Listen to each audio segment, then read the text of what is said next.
بسم الله الرحمن الرحيم. السلام عليكم ورحمة الله وبركاته. ازيكم حبايب قلبي، عاملين ايه؟ يا رب تكونوا في اتم صحة واحسن حال. ان شاء الله النهارده انا هعمل معاكم السمك البلطي مقلي بطريقة سهلة وبسيطة جدا ومقرمشة. انا جبت السمك نضفته طبعا من القشور اللي بتبقى عليه والخياشيم، بشيلها كلها وبقص من هنا كده بالمقص ده داير ما يدور عشان تبقى عليه مادة لزجة كده. وهنا طبعا خليته كله برضه نضيف اهوت، بسم الله ما شاء الله. وهنا انا شرحته كده عشان يشرب من التتبيلة. طبعا غسلته بدقيق وبس، ما حطيتش خل عشان السمك ما بيستحملش خل. ونقعته بالليمون وشطفته كم مره. وجاهز دلوقتي ايه على الحشو. خليه على جنب بقى.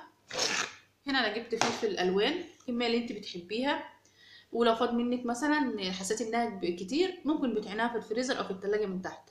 وهنا دي راس توم متوسطه، وده قرن شطه وحراق اختياري، لو انت عايزه مش عايزه براحتك. وهنا دول ايه ليمونتين.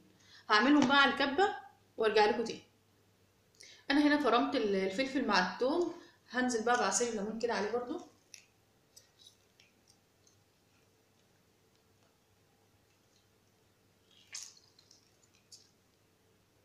هحط بقى البهارات، انا عصرت ليمون هحط البهارات. هنا دي معلقه كمون،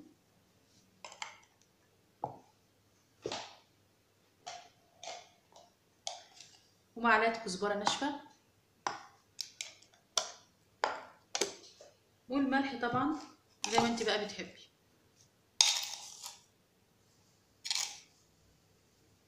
واقلب بقى كويس. ممكن تضيفي خل براحتك.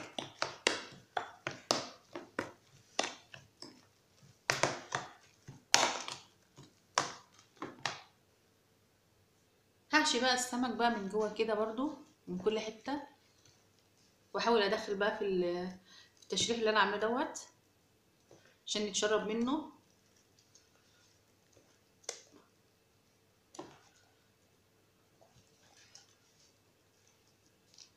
كده. اللي بتتشرب من الملح ما يبقاش من جوه مثلا حادق ومن بره دلع. اهي احط هنا.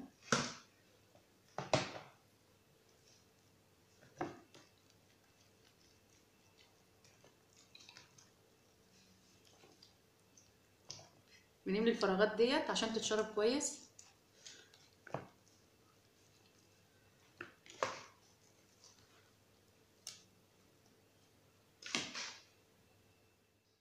هرش بقى عليه الحبه دول بقى يتشربوا. وانت بقى بتشتري السمك يا ريت بقى تاخدي بالك ان هو يكون طازه وظهره تخين، تضغطي عليه كده تلاقي ظهره تخين. ولو انت ضغطتي هنا كده بصباعك الصباع ما يعلمش فيها، ده من علامات ان السمك طازه. هسيبه بقى يتشرب بقى من التتبيله ديت على ما نعمل الرز مع بعض ونجهز الدقيق بتاعه. انا حطيت هنا الحله على النار، هحط فيها معلقتين 3 زيت.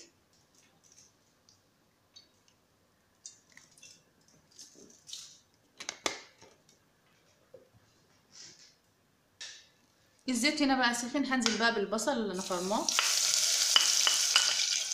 ممكن تعمليه على الكبه او ممكن تعمليه على المبشره، او حتى تقطعيه صغير.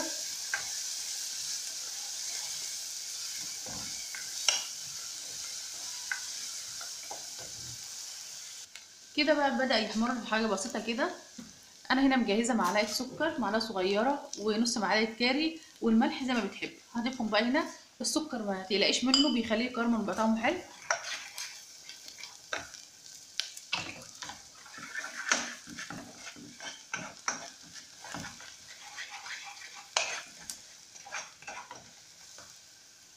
كده خلاص هو احمر زي ما انا عايزه. هنزل بقى بالميه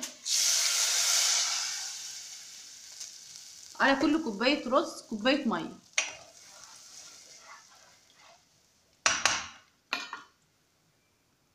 هنزل بقى بالرز.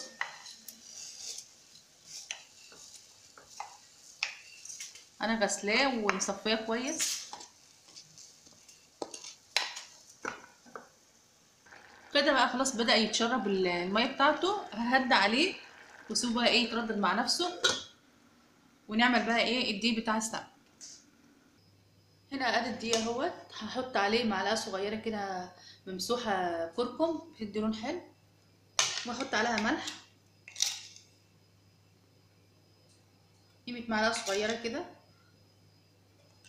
ممكن تضيفي نشا.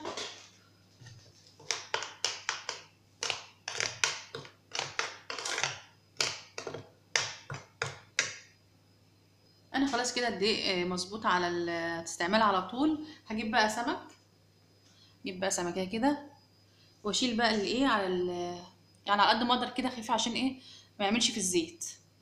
الفلفل ده هنضفه كده بالراحه، واضغط بقى كده.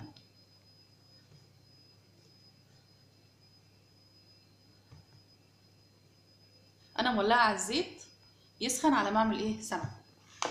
هعمل كمان واحده وبعد كده ايه اعمل بالطبق.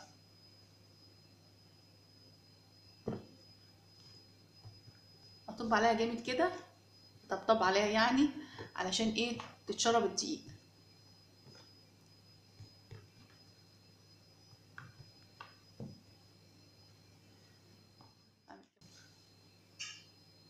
الزيت خلاص اهوت. هنزل بقى بقشر الليمون ده عشان الزفاره كده. ننزل بالسمك بسم الله.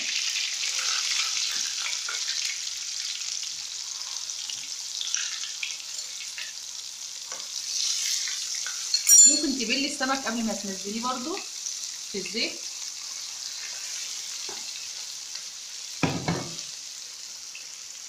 خلاص بدأ ياخد اللون الذهبي، ابدأ بقى اقلبه.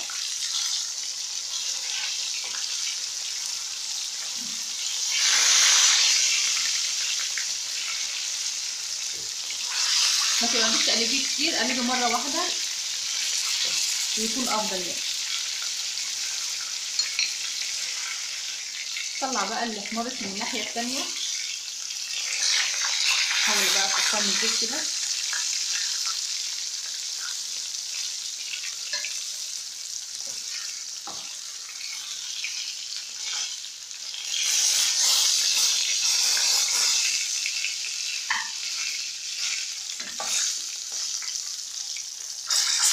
ودي كمان احمرت.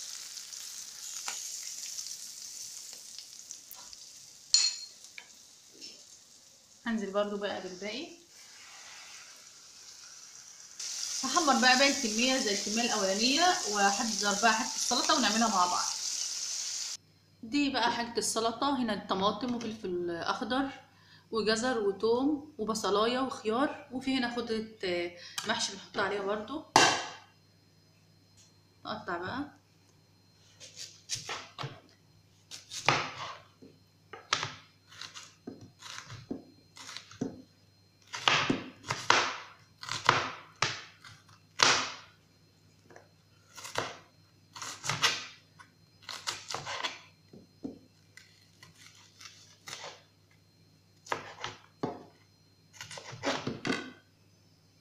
نقطع بقى الفلفل.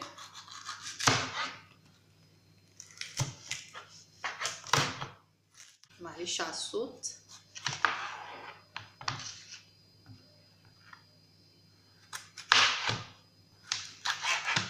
انا بحب اقطع حاجه السلطه ما تكونش صغيره قوي. الدكتور بيقول انها بتفقد غذائها اكتر.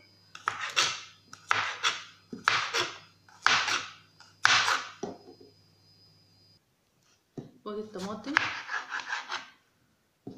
شيل بقى الحته ديت كده.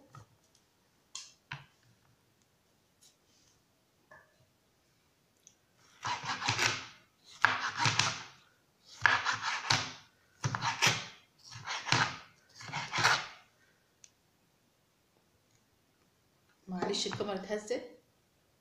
ادي خلاص السلطه قطعتها كلها، ما رضيتش اقطعها كلها معاكم على قدام الكاميرا عشان ما اطولش عليكم.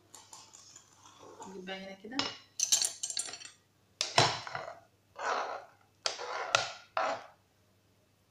هضيف لها بقى البهارات. هنا دي معلقه ملح صغيره،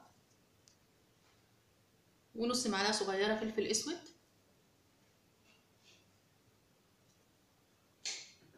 ومعلقه صغيره كزبره ناشفه بتدي طعم جميل جدا، ونص معلقه صغيره كمون. وهضيف لها معلقتين خل،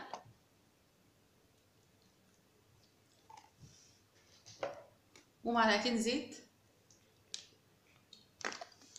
وهعصر لها ايه الليمونه.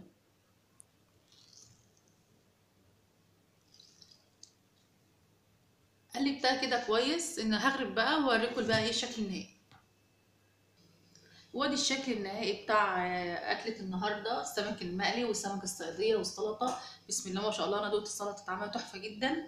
انا هنا زوقتها بخيار، والرز برضو. ايه رايكم بقى في الاشكال الجميله ديت؟ يا ريت تقولوا رايكم في الكومنتات، ويا ريت اللي مشتركش يشترك في القناه. تحياتي لكم، مع الف سلامه.